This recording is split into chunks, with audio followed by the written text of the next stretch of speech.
Hare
Bhaktivedanta Stata Shishima is the nine days the AC Bhaktivedanta Nandi Swami Mahaprabhu Jai ISKCON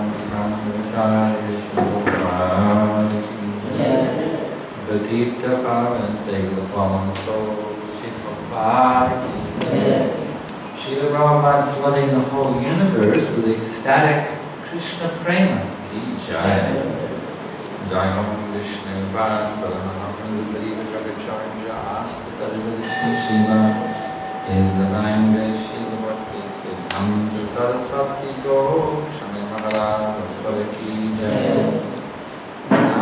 Gauri Vaishnava Vrinda ki jai Nama Chandra Shila Harinasta Pur ki jai Ramsakaho Shri Krishna Chaitanya Prabhu Nityananda Shri Advaita Gadadhar Shri Vasadi Gaura Bhaktivedanta ki jai Shri Shri Radha Krishna Gopi Gopinath Shama Kundar Giri Govardhan ki jai Vrindavan Dham ki jai Mayapur Dham ki jai Navadip Dham ki jai Jagannath Puri Dham ki jai Ganga Mai ki jai Jamuna Mai ki jai Bhakti Devi ki jai Tulsi Devi ki jai Samadvaita Bhaktivedanta ki jai Gaura Premananda the Assembled devotees, all glories to the assembled devotees, all glories to the assembled devotees, all glories to Shri Guru Ranga, all glories to His Divine Grace Srila Prabhupada, Namo Vishnu Padaya, Krishna Desvaya Srimate Bhaktivedanta Swami Namaste Saraswati Devi Gauravani Prachayane Nirvishesh Shunyavadi Prachayane Hare Krishna Hare Krishna Hare Krishna Hare Krishna Krishna Krishna Krishna Krishna Hare Hare Hare Hare Hare Ram Hare Ram Hare Ram Hare Ram Ram Ram Ram Ram Hare Hare Hare Hare. Thank you very much. So enlightening. So tonight we're reading from Srimad Bhagavad Gita, chapter number 4, text number 15. Om Namo Bhagavate Vasudevaya. Om Namo Bhagavate Vasudevaya. Om Namo Bhagavate Vasudevaya. Om Namo Bhagavate Vasudevaya. Om Namo Bhagavate Vasudevaya.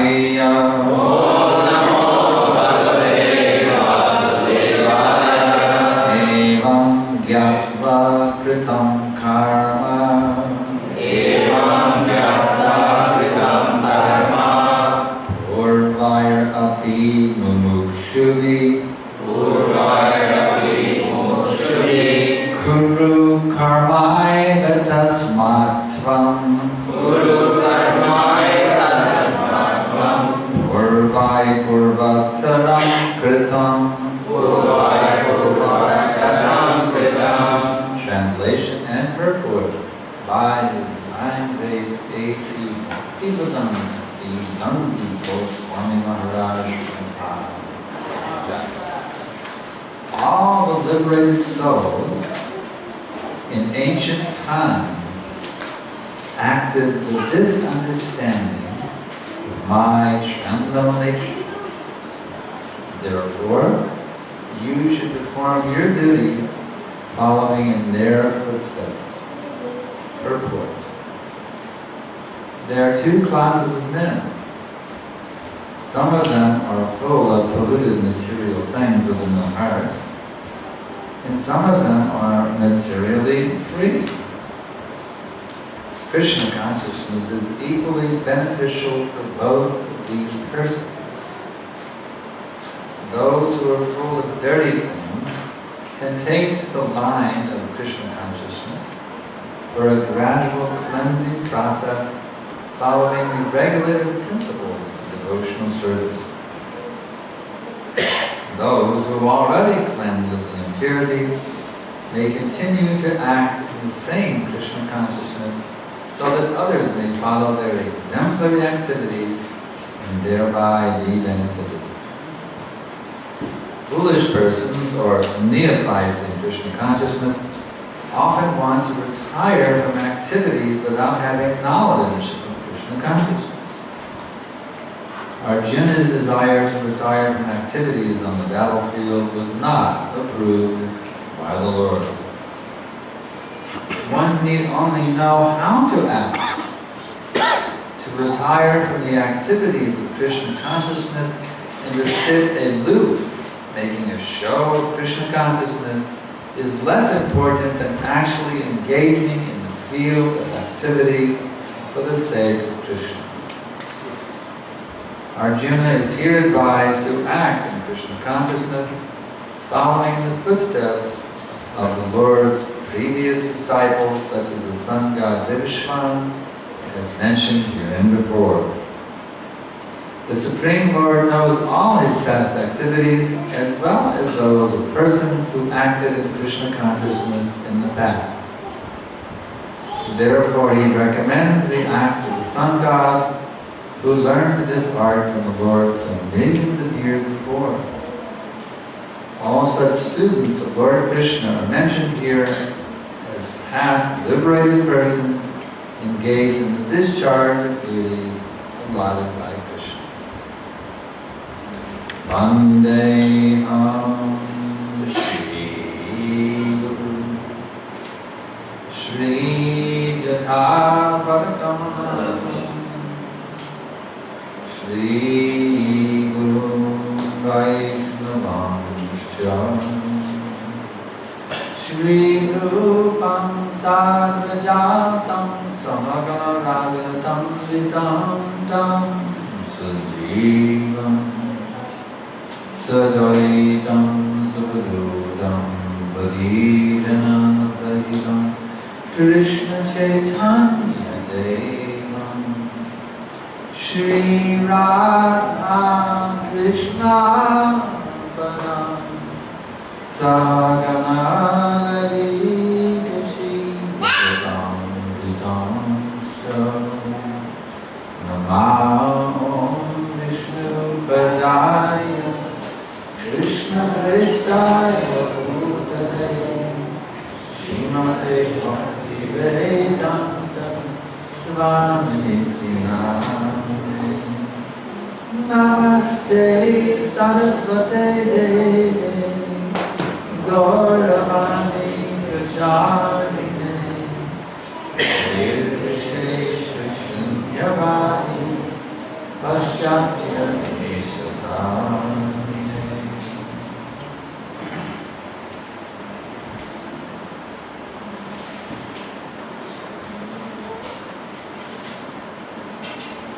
So this is ancient times. The ancient time, Krishna said, those in the ancient times. So that's ancient.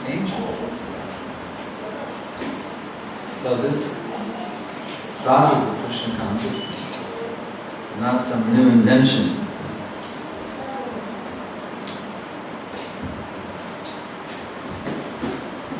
Actually, this is the very nature of the self.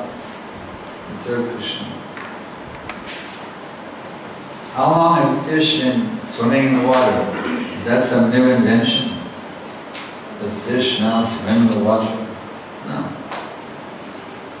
Fish have always swum in the water because that is their nature. They are creatures of the water. In Sanskrit they are called jalaja, those who were born in the water. So, just as fish are naturally meant to swim in the water, so the living entity is meant to swim in the ocean of Krishna Prema. In other words, if we are not Krishna conscious, we are fish out of the water. This is actually confirmed by Srimati Radharani, our mother Radharani. She says, Manamara Gamadina Jalavinayena Krishna Gita Shanai Marayaya Mudura Hashavadane Mananetra Sadhana Krishna Krishna Viguna Vadaya. She says, when my impoverished mind does not think of Krishna, then it dies immediately, just like a fish out of the water. But when I remember Krishna's sweetly smiling face, my mind and my eyes are so pleased that my Krishna Trishna, my thirst for Krishna, immediately doubles. So this is the natural state. Radharani is teaching it. This is the natural state, not only for Radharani, for all of it. Our natural state is to be absorbed in Krishna Smaranam, remembering Krishna. Otherwise, it's Jalavina Yanan, like a fish out of the water. If we forget Krishna, I don't care how much money you have, I don't care how much power you have, I don't care how good looking you may be, or how intelligent you may be, whatever. Even if you're Brahmaji, the chief demigod of this entire material world, if you are not Krishna conscious, you are simply a fish out of the water.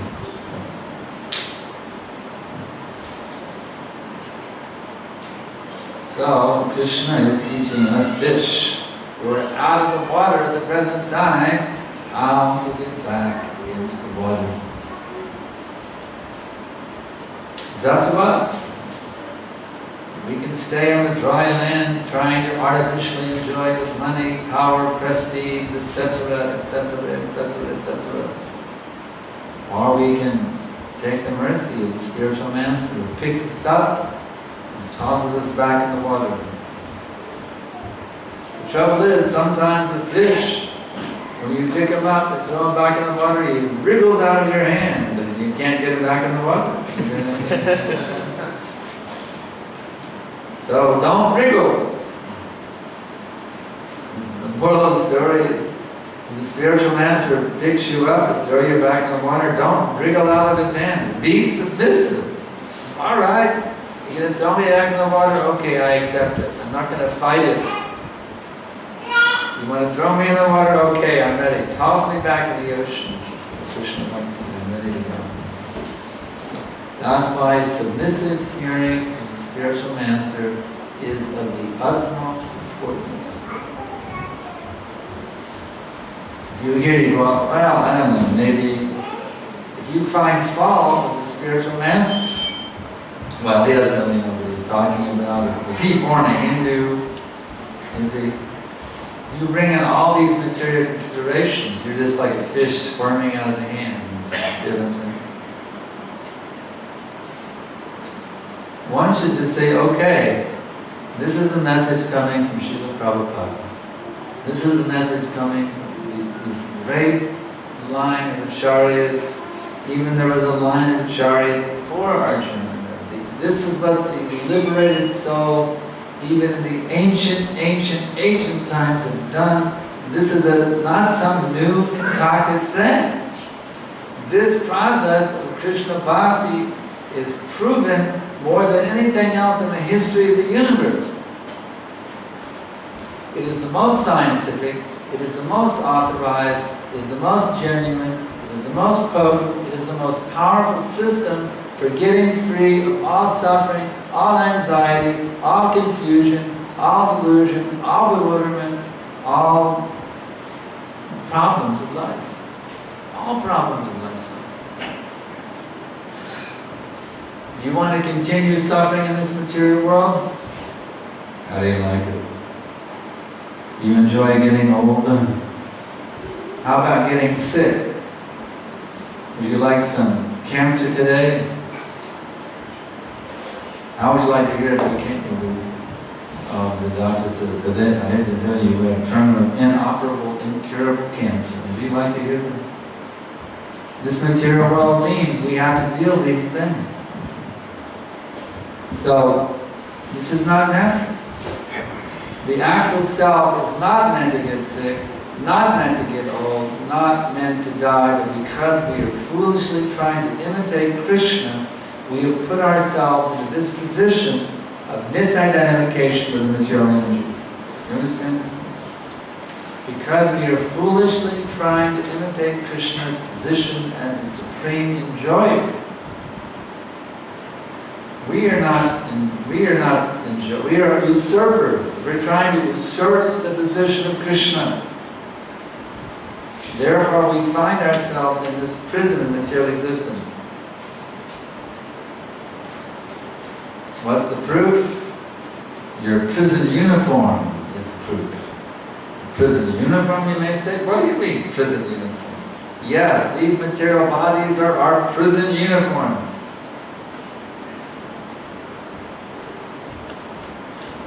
Do you know that?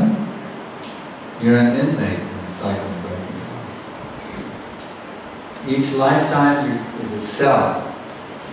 There's many different, 8,400,000 different types of prison cells in this prison.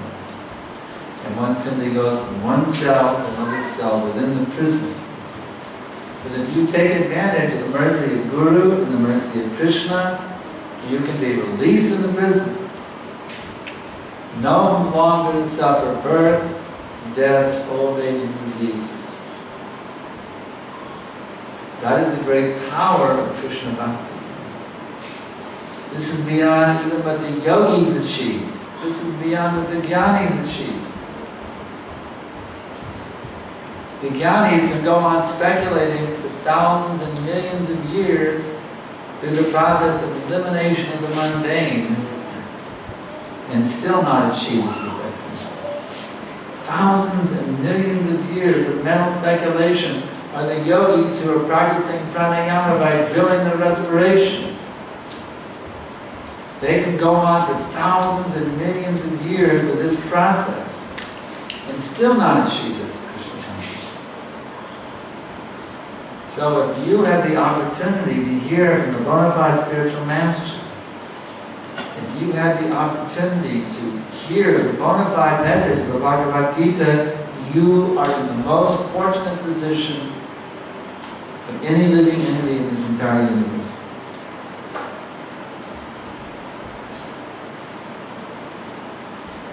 I'm not bluffing. This is a fact. Anyone who comes in contact with the bona fide teachings of Krishna is more fortunate than the demigods. He has a wealth greater than Kubera, the treasurer of the demigods. That person who is hearing the message of Krishna, the bona fide spiritual master. And who is the bona fide spiritual master? The bona fide spiritual master is that personality who is not concocting anything. He's not adding his own 2 cents worth or 2 paisa worth or subtracting anything. He's simply the messenger for his spiritual master. Who is the messenger for his spiritual master. The messenger doesn't change the message. If he does, he's not a messenger, he's a cheater. He simply delivers the message as it is from his master. That is the messenger. So I've been asked to speak tonight on modern civilization versus model civilization. What is the difference? The difference is a civilization which is based on God is a model civilization. And the modern civilization is not based on God. Therefore we have so many problems. The modern civilization is based on economic development and sense gratification. The economy has to always be expanding.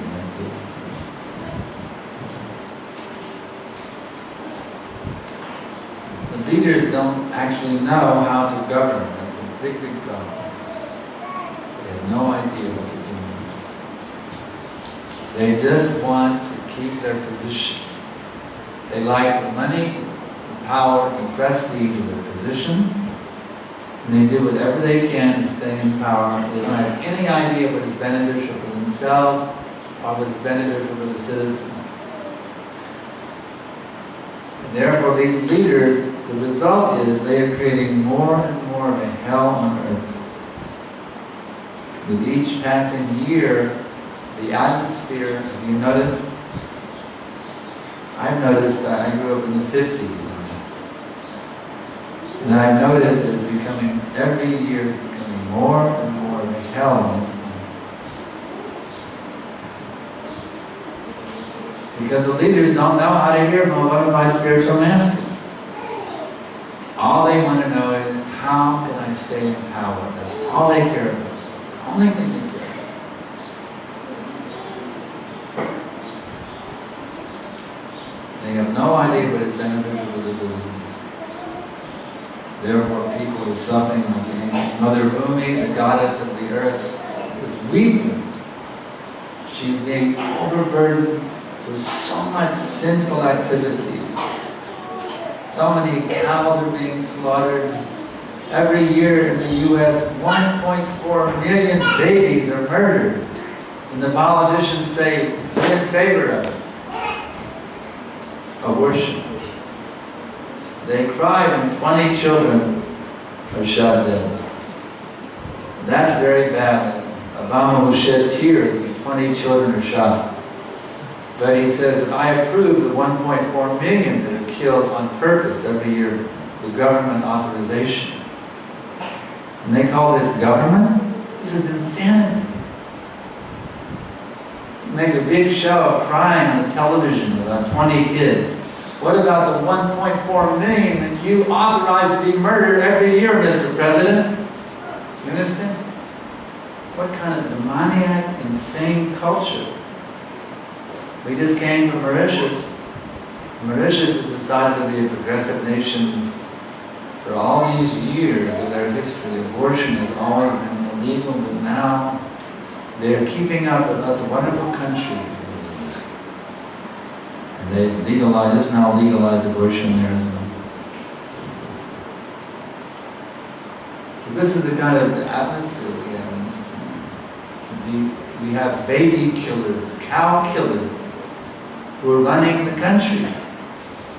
No wonder nobody's happy.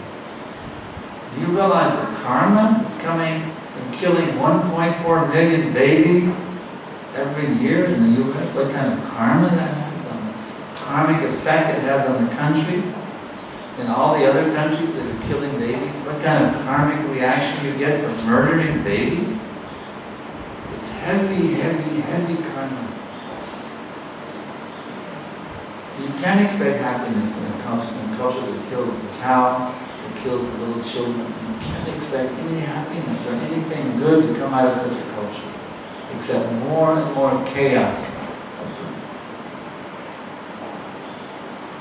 But there's one hope, and that is Krishna consciousness movement. This is the one hope of the world to become happy. Krishna consciousness movement. We are, by the mercy of Prabhupada, we have the knowledge, we have the potency to lead this entire planet out of chaos. If they will only come and read Prabhupada's books, if they will only come and hear, we can solve every single problem of every single man, woman, and child on the face of this planet. We can create a model civilization. Ishavarsham. God-centered civilization. You may say, but the people are so religious. I mean, so many people go to church, to the synagogue, the mosque. They say, well, there's so many problems in religion nowadays. In the name of Allah, they're killing people. But that is not real religion. To use religion for one political motive, that is not religion. That is cheating. That is not religion.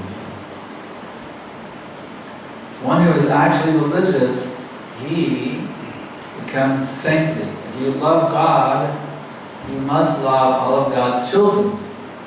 You understand? You say, I love God, but I hate people who don't belong to my religion. I want to kill them. That's not loving God. That's just politics. That's all it is. It's just dirty, rotten politics.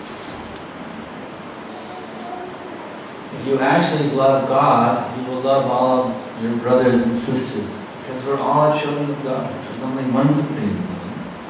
Whether you call him Allah, Krishna, whatever you call Jehovah, whatever you call him. We are all brothers and sisters. If you truly love God, you will love all living entities, including the cow also. Who gives the milk? Your mother, she gives you her breast milk. And when she stops giving breast milk, then you get the milk from the cow. So the cow is also your mother? She is your second mother? Would you think of killing your first mother when her breast milk stops coming? So why are you killing your second mother when her breast milk stops coming? This is demoniac civilization. So this is the utmost necessity to creating a model civilization.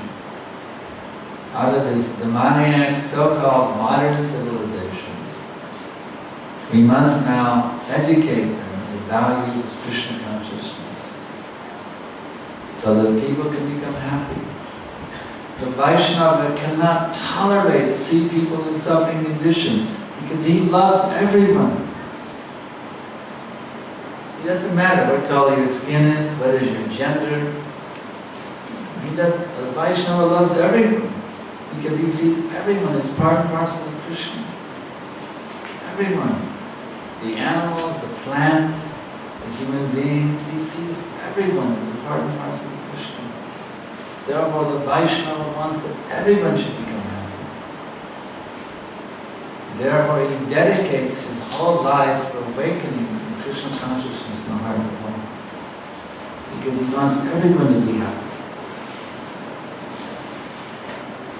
So kindly try to understand what is this Krishna consciousness process. Kindly mold your life around Krishna. This is our humble request to you. Don't waste your energy in unnecessary sense gratification. Whatever you need to be healthy, that's all right. Whatever eating, sleeping, mating, defending is required for good health, that's all right. That is your quota. That is your allotted quota. There's some papers coming around. Please write questions because we're going to be having questions here in about 3 minutes. Get ready. I'm ready for your questions. So kindly don't overindulge your senses. Take what you need to be healthy so that the balanced energy can be utilized for awakening your dormant loving relationship with Krishna. The human life is meant for self-realization. It is not meant for sense gratification. Animals have only sense gratification in their business. If we have only sense gratification in our business, we are simply in the position of animals. Therefore, the Vedic wisdom calls such a human being who is engaged in sense gratification Dvipada Pashu, two-legged animal. And when he gets old, what is he called? Tripada Pashu, because he's using cane. So don't be Dvipada, Tripada Pashu, two-legged, three-legged animal. Don't waste your human life, please. I'm begging you, do not waste your human life like that. Use your human life to become spiritually awakened. Chant the holy names of the Lord every day. Hare Krishna, Hare Krishna, Krishna Krishna, Hare Hare, Hare Rama, Hare Rama, Rama Rama, Hare Hare. Before you eat, offer your vegetarian food to Krishna. No meat, no fish, no eggs. He won't accept those things.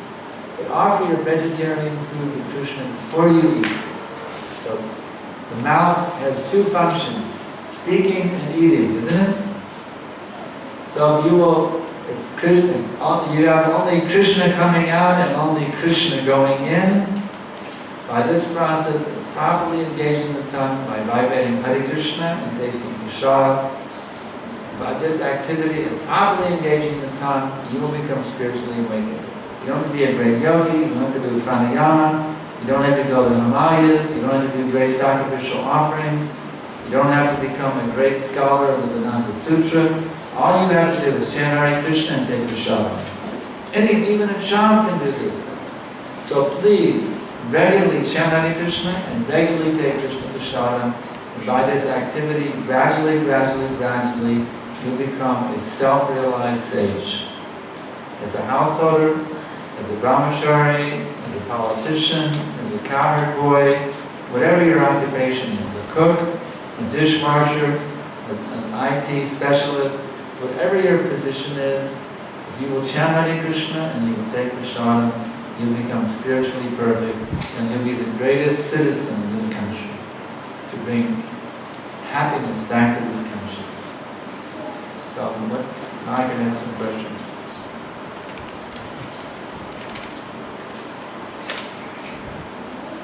How can I overcome my me consciousness? Well, you can't kill the self. That is artificial. The Mayavadis want to say, let me annihilate myself. The Buddhists say, I have no self to annihilate. The self is completely false. There is no self. Nothing exists. There is nothing. That's the only reality. These are artificial. Me consciousness means think I am the center. Everything revolves around me. Me-centricism. So don't be me-centric, be Krishna-centric. So understand I am the eternal servant of Krishna. The I is still there, but the I is properly situated as subordinate to Krishna. That's what you have to say. Not that I don't exist, or I am the I am. No, some idea of merging into the oneness of I am. No, that's not correct. I am the eternal servant of Krishna. How can I increase my trust, faith, and my chanting?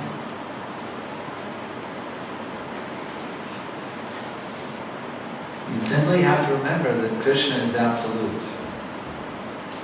The name of Krishna and Krishna are one and the same. When you chant Hare Krishna, Krishna is personally coming to bless you with his association. How can I be in the mood of serving devotees? As I said, I am too much in me consciousness. Well, you should realize it is your highest self-interest to serve the Vaishnavas, because that will give you the recognition of Krishna, that yes, this person is truly my devotee. So, in this way, understand the best thing you can do for yourself is to serve Vaishnavas. Did Neil Armstrong ever go to the moon? Or is it just a minute?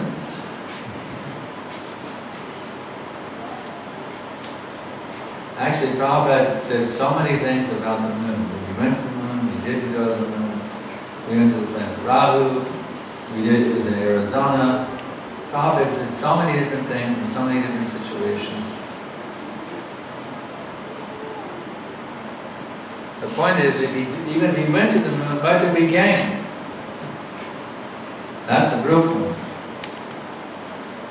And if he did go to the moon, he couldn't stay there. Just like you can get on an airplane. If the airline is a little spaced out, and you check in for the flight, and they let you on the flight without a visa, by accident. It happens. Somebody doesn't have a visa and they have a ticket, but they don't have a visa. What happens when they arrive in the country? They put you in detention and they send you on the next plane back to where you came from. You can land in the country, but you can't clear customs. So even if Neil Armstrong landed on the moon, which is debatable, He may have, he may not have. But he wasn't able to clear customs in Romania. So he had to come back. The point here, the moon is actually a heavenly planet. And there are beings on the moon. Our astronauts didn't see them because our astronauts don't have the proper eyes to see the moon beings. If you have a moon body, you can see the moon beings and you can be a part of their civilization, which is actually a very wonderful civilization. But all the astronauts reported was some rocks and some desert.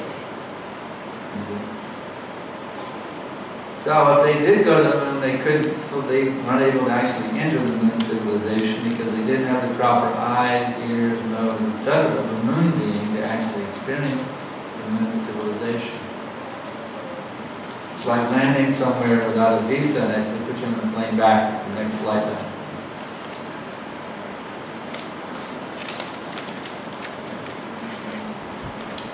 Although we hear so many times that we should not waste this human form of life in sense gratification, but we are so conditioned by our nature, lifestyle, that we are not able to overcome our lethargy and complacency, how to address this problem, and utilize our time properly in Krishna's service. Well, I can tell you one thing, when it comes to earning your living, you're not lethargic and complacent. You work like a donkey. Pay your rent, isn't it?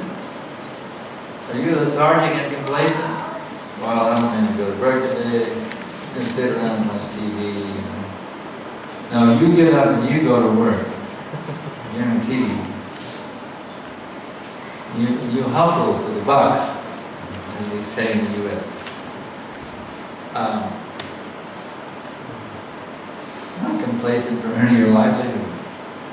So, are you the body? Are you the soul? You're working so, you're not complacent about maintaining a material body. But if you're complacent about Krishna consciousness, that means you think that you're the body. So just remember that body is only the external covering of the self. It's not the actual self. You're working so hard for your body and your family members' bodies. Don't be a stupid ass who forgets who he really is. I'm the spiritual being within.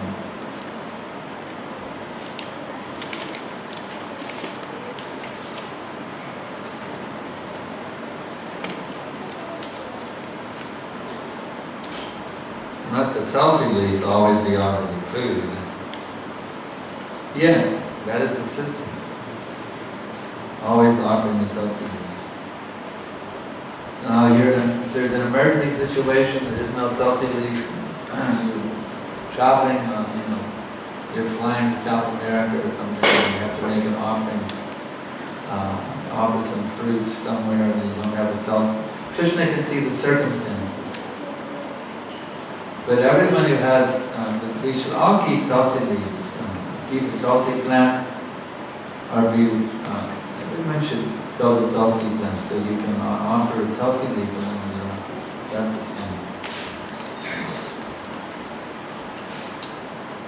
How do we know the teachings given have not been changed, like Chinese whispers? Well, one thing is we trust Prabhupada. We trust him. Prabhupada told that this is not changed. And we have complete faith in Srila Prabhupada. Having the Prabhupada not lying. Okay. Well, the proof of the pudding's in the eating. Because Prabhupada's teachings work. You put it in simple two-word sentence. Truth works. We actually know that Prabhupada, what he's saying is correct because it works. He says if you do this, you become completely purified and you will see Krishna face to face, eye to eye. And because you can actually do that, you can actually see Krishna face to face, eye to eye. You know it's true because it works. His teachings work. Therefore we know they're true. Someone asked me to prove the existence of karma. How to reply to that person? Take a tennis ball and throw it against the wall. See what happens. It bounces back. Where does a devout Christian, Muslim, Jew go after death if they were God conscious? Well, it depends on what is their God consciousness. If they were taking God as their order supplier because they wanted God to fulfill, this is true of a Christianite also. I'm not picking on the Jews, the Christians, and the Muslims.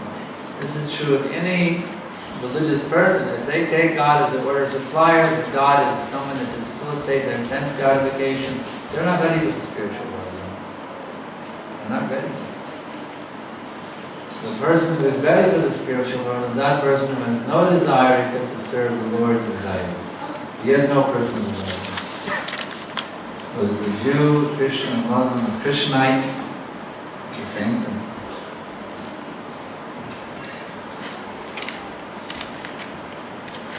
How to concentrate and be steady in chanting and progress in Krishna consciousness, not able to control sleep, and you showed in your smiley a frown.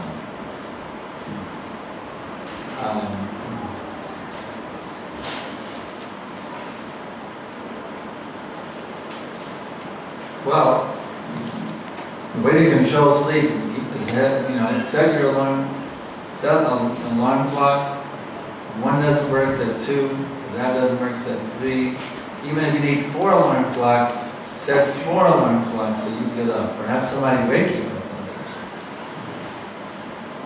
You have to just get up and go take a shower and chant in the early morning hours. Do that every day. Now make you steady. How to develop one-pointed devotion to the Supreme Lord only.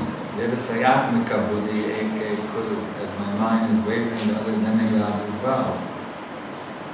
You have to remember what is the position of the demigods. Just like it is stated in the Brahma Samhita. Shashi sati palaya samdana shaktere kamsaye Yasha Bhuvanani Vipurati Durga Ichchanda Rupama Picheshtate Salo Vindamadi Purusham Dharam Vajami. The external potency Maya, because of the nature of the shadow of the Chit potency, is worshipped by all people as Durga, the creating, preserving, and destroying agency of this mundane world. I adore the primeval Lord Govinda, in accordance with whose will Durga conducts herself. So if you study the authoritative scriptures, you will see the demigods are actually acting in the order of Krishna. What's up? They're just doing what Krishna tells them to do. So why would you want to report to some subordinate worker when you can go straight to the top man? You understand my point? Let's say you work with some corporation and someone says, I give you a boon and you can have a wonderful relationship of total devotion and mutual appreciation with any employee and anybody in this company. So I tell him, I'll do it with the boss then, the owner. Let me have that relationship with the owner of the company. Why you want to take it with some subordinate person? You understand? If you can have a first-class, wonderful, loving relationship with any member of that whole corporation, take it to the top man. Like you can say, well, I get a job for Apple and I had a special boon, I could have a special relationship with anybody here at Apple. Well, I'll take it with Stephen Jobs, you see. Because then I know I'm in very good shape.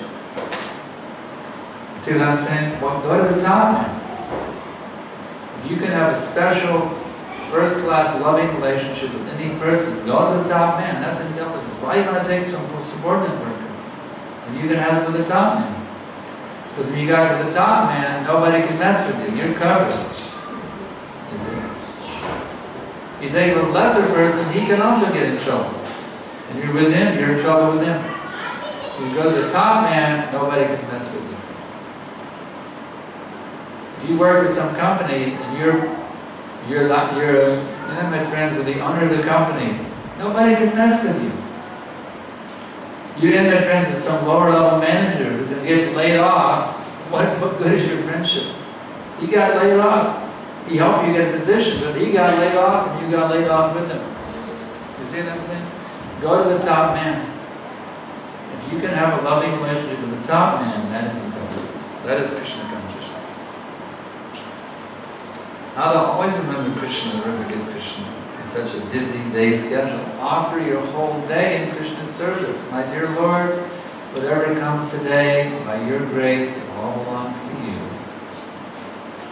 And that's the key. Offer everything to Krishna. Don't claim anything for yourself.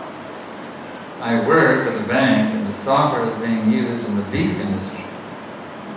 Will I get karma? How can I overcome them? You have to use your money in Krishna's service and then you'll be okay. I'm speaking from experience. Previously, I was doing a little travel business to support our preaching center, selling tickets to India. It seems like,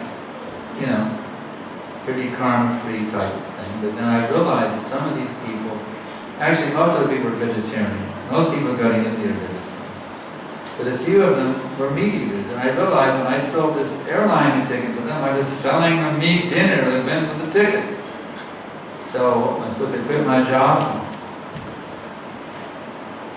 I have no income? No. Krishna said every endeavor is covered by some kind of fault. In this material world, if you really minutely analyze any profession, at some level, it's contaminated. It's hard to find any job, unless you're just preaching Krishna Bhakti. This is the supreme occupation. But, so the key is, what do you do with the income? Now that doesn't mean everyone should go out and become butchers. Not to that extreme. Stay as clean as possible in your profession. But every profession, at some level, will be some dirt.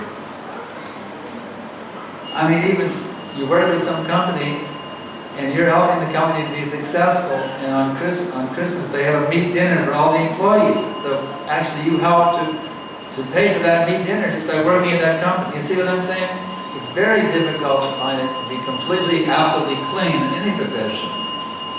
But if you will take the result and you use it for Krishna, take that money, you see this is Krishna's money, and I might spend it in a way that's pleasing to Krishna, and then you'll be okay. Why do Kshatriyas go over hunting and killing animals?